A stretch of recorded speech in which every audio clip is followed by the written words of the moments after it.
pushing 95 on 10. Moose FM, 100.1% Fort St. John. I'm your Bud the Dub. I'm joined now by Jennifer, who is the creator, organizer of the Spark Women's Leadership Conference. Good morning, Jennifer. Good morning, Dub.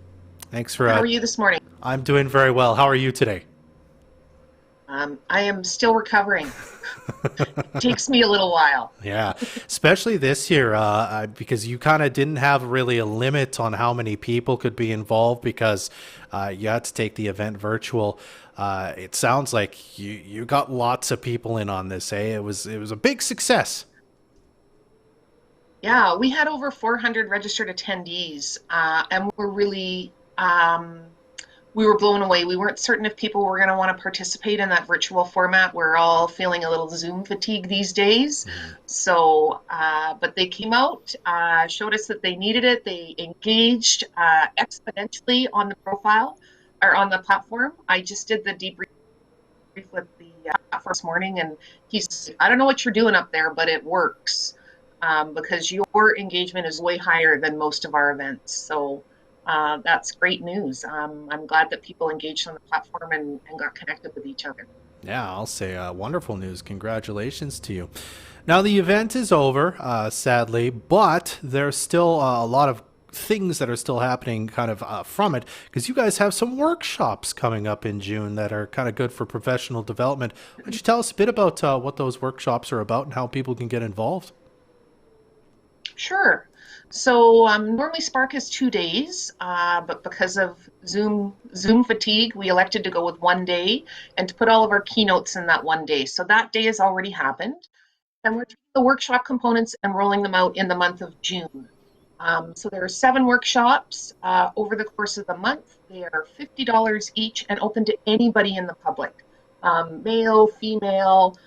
They don't have to be here in the Peace Country. They could be in Milwaukee or Hamilton, or Australia for that matter. But our focus really is on building capacity here in the Peace Country. So the workshop sessions, there's a variety of topics, everything from attracting and retaining world-class talent to stepping beyond management and amplifying your leadership skills, decoding body language. Pamela Barnum was very popular at the conference, as she always is. So she's going to do a session early days for us. Being a change leader in your workplace. We are in a period of extreme change right now, and learning how to help your team navigate the change that's happening is a really important skill these days. I can tell you that that's a session that's delivered by MNP.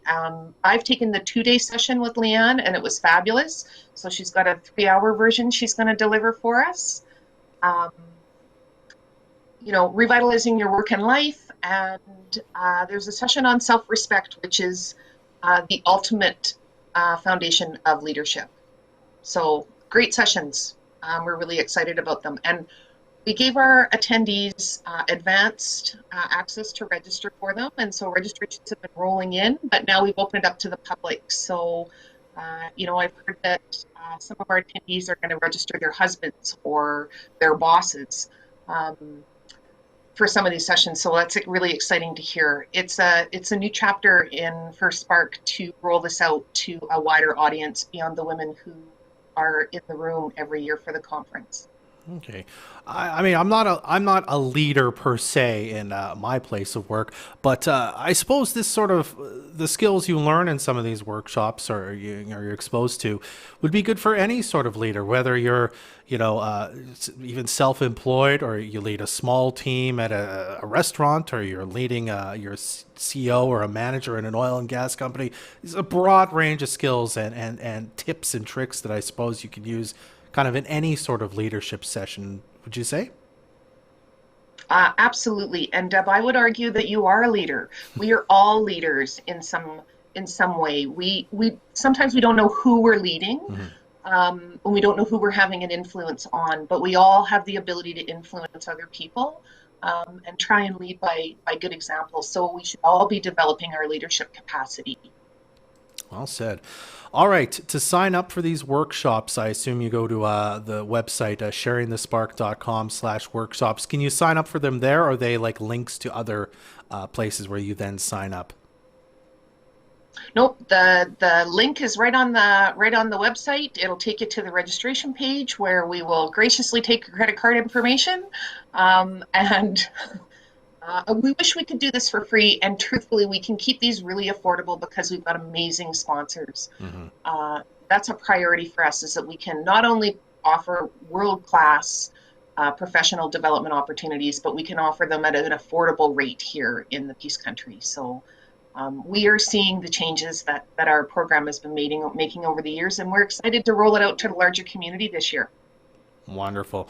All right. Well, again, sharingthespark.com/workshops for more information about those workshops coming up in June. Jennifer, always great to talk to you. Anything else you want to say before we wrap it up here?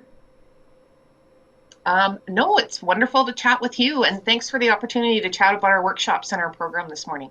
You're very welcome, Jennifer. Take care. Thanks, Doug. This community interview is supported by your Member of Parliament, Bob Zimmer. Stop by his office in Fort St. John at 9916 100th Avenue and in Dawson Creek at 10421 10th Street.